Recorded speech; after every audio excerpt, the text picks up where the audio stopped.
ഇത് ഗുജറാത്തിന്റെ തനിതായ മാങ്ങയാണ്. അപ്പൊ ഇത് നമ്മൾ വിദേശ ഇനം പരിചയപ്പെടുത്താൻ ഇത് നമ്മുടെ ഇന്ത്യൻ മാങ്ങ ഇന്ത്യ കഴിഞ്ഞിട്ടല്ലേ വിദേശിയുള്ളൂ.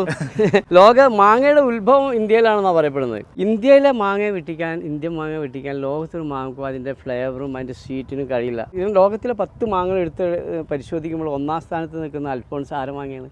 ഇന്ത്യയുടെ മാങ്ങയാണ്. തൊട്ടടുത്ത് നിൽക്കുന്ന കേസർ ആരെ മാങ്ങയാണ്? ഇന്ത്യയുടെ. ബദാമി, നമ്മുടെ ദശേരി, ലങ്കര, ഹിംസാഗർ, ഇതൊക്കെ വേൾഡിൽ അറിയപ്പെടുന്ന എണ്ണപ്പെട്ട മാങ്ങകളാണ്. അതിൻ്റെയൊക്കെ വേരിയൻറ്റുകളാണ് ഇപ്പോൾ ജഹാംഗീറിൻ്റെ ഒക്കെ തൈകൾ ഫ്ലോറിലെ കൊണ്ടുവച്ച് അതിൻ്റെ വേരിയൻറ്റുകൾ ഉണ്ടാക്കിയിട്ട് അവിടുന്ന് പല പേരിലാണ് നമ്മളിവിടെ ഇപ്പോൾ മാങ്ങകൾ വരുന്നത്. ഇന്ത്യയിലെ 2ാം സ്ഥാനം നിൽക്കുന്ന ഒരു മാങ്ങയാണ് കേസർ. ഗുജറാത്തിൽ ഗീർ വനാന്തരങ്ങളുടെ താഴ്വരയിൽ കൊമേഴ്ഷ്യലായി ഒട്ടനവധി കൃഷി ചെയ്യുന്ന ഒരു മാമ്പഴമാണ് കേസർ. ഇതിൽ ഗീർ കേസറുണ്ട്, ജംബോ കേസറുണ്ട്. ചില കേസറിന് ഇവിടെ ഒരു കുനിപ്പ് കാണും, ചില കേസറിന് ആ കുനിപ്പ് ഉണ്ടാവില്ല, കുറച്ച് നീണ്ടതായിരിക്കും. അങ്ങനെ 2-3 ഇനങ്ങൾ കേസറുണ്ട്. നമ്മളെ കേസറിൻ്റെ ഇലകളൊക്കെ വേറിട്ട ഇലയാണ്, ഒരു കട്ടി കൂടിയ ഇലയാണ്. ഇതിന്റെ കേസറിന്റെ പ്രത്യേകത എന്ന് വെച്ചാൽ മുറിച്ച് കഴിഞ്ഞാൽ ഇതിന്റെ ഉൾഭാഗം ഉണ്ടല്ലോ നല്ലൊരു കളറാണ്. ഇത് ശരിക്ക് മൂത്ത് പോയിട്ടില്ല, പഴുത്തിട്ടില്ല, മൂത്ത് കളർ, എന്നാലും ഇത് കഴിക്കാൻ പറ്റിയ ഒരു ലെവലിലാട്ടാ. ഇതിന്റെ കളർ നോക്കിയാൽ ഇതൊന്ന് കഴിച്ചാൽ ഞാൻ കഴിച്ചതാണ്, ഇതിനെപ്പറ്റി പറയാനില്ല എനിക്ക്. ഇതിപ്പോൾ ഞാനിത് മോശമാണെന്ന് പറഞ്ഞാലും ലോകം അംഗീകരിക്കില്ല. ഇനിയൊന്നും പറയണ്ട.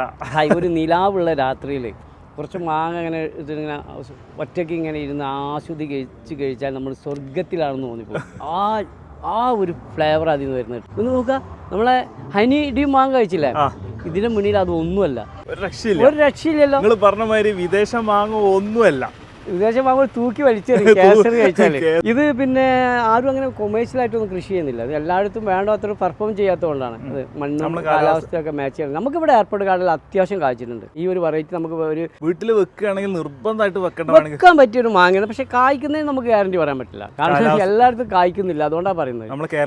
സ്വന്തം റിസ്ക് എടുത്തിട്ട് വെക്കാൻ പറ്റുമെങ്കിൽ വെക്കാം. കാരണം മാങ്ങക്ക് ഒരു രക്ഷയില്ല. കാരണം ഞാൻ പറഞ്ഞില്ലേ, വിദേശ മാങ്ങകളൊക്കെ കേസർ കഴിച്ചിട്ടുണ്ടെങ്കിൽ തൂക്കി വലിച്ചെറിയും.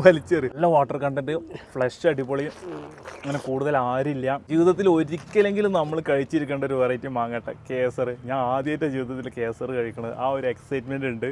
കാരണം ഒരു രക്ഷയില്ല, പറഞ്ഞാൽ ഒരു രക്ഷയില്ല. അതിൻ്റെ വാട്ടർ കണ്ടന്റ്, അതുപോലെ മധുരം, ഫ്ലേവർ, എല്ലാം കൊണ്ടും ഒന്നിനൊന്നും വെച്ചോ. നമുക്കൊരു കാര്യം എടുത്തു പറയാനുള്ളത്, നമ്മൾ മാർക്കറ്റിൽ നിന്ന് കിട്ടുന്ന ഒരു 60%, 70% മൂപ്പ് വരുന്ന മാങ്ങകൾ എടുത്ത് റിവ്യൂ ചെയ്യുക, അല്ലെങ്കിൽ അത് കഴിക്കുക, അത് കഴിച്ചിട്ട് അഭിപ്രായം പറയാന്ന് വെച്ചിട്ടുണ്ടെങ്കിൽ അതൊരു പ്രാക്ടിക്കൽ അല്ല. ശരിക്കും മാവിൽ നിന്നുകൊണ്ട് അത് മെച്ചൂറായ നല്ല മൂത്ത നല്ല ഒരു 6 വർഷക്കായ പ്ലാന്റിൽ നിന്നുള്ള മാങ്ങയാണെങ്കിൽ അതിൻ്റെ കറക്റ്റായിട്ടുള്ള റിവ്യൂ നമുക്ക് പറയാനായിട്ട് കഴിയും. ഇതൊരു 6 വർഷമായ ഒരു പ്ലാന്റിൽ നിന്നാണ് ഈ മാങ്ങ നമ്മൾ കഴിക്കുന്നത്.